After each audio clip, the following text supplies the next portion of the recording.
By the way, I'm one of the very few lobbyists on Capitol Hill who calls himself a lobbyist, just to start that out. On this very cold but clear Martin Luther King Day, it's appropriate that we be talking about money in politics. Money in politics and the corruption that it entails is a civil rights issue, especially when we take a look at where the money is coming from. The decade has not been kind to democracy since Citizens United. We've seen every election get costlier, messier, and darker than the previous election over the last decade. 2020 promises to be the worst we've ever seen in our lifetime when it comes to the costs. It's Citizens United has resulted in leaps and bounds when it comes to the price of elections.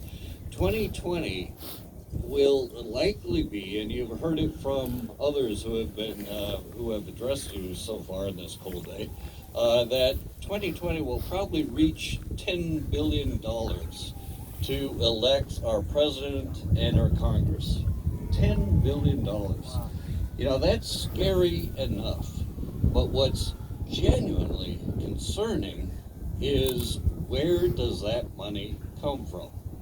When you take a look at the reportable donations of $200 or more, we find that less than half of 1% of Americans count for that money. Less than half of 1%.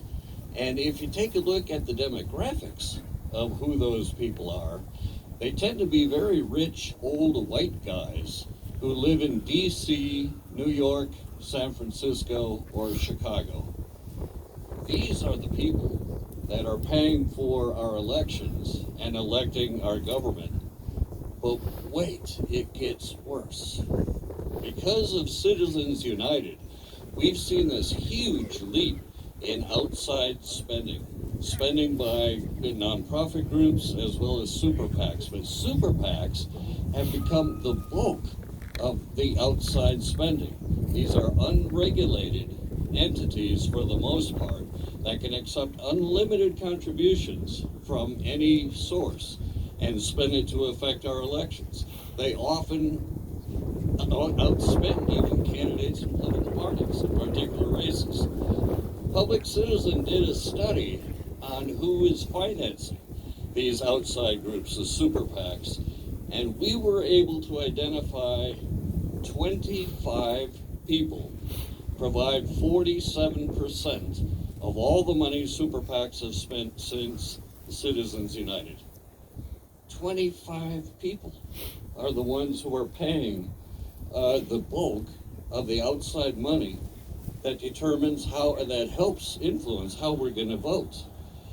As a political scientist, I know that in global history, no democracy has ever survived in perpetuity.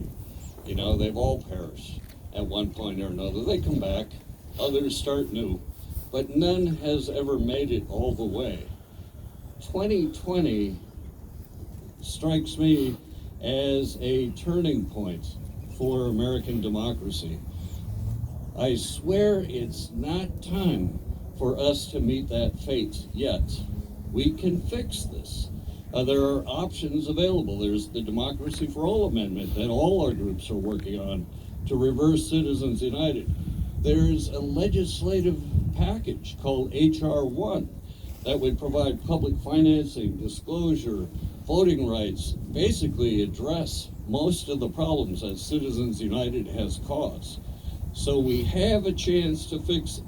2020 is going to be critical, and it's going to be up to us to make sure that money in politics and the corruption that it embodies is the number one issue in the 2020 elections affecting vote choice. Thanks.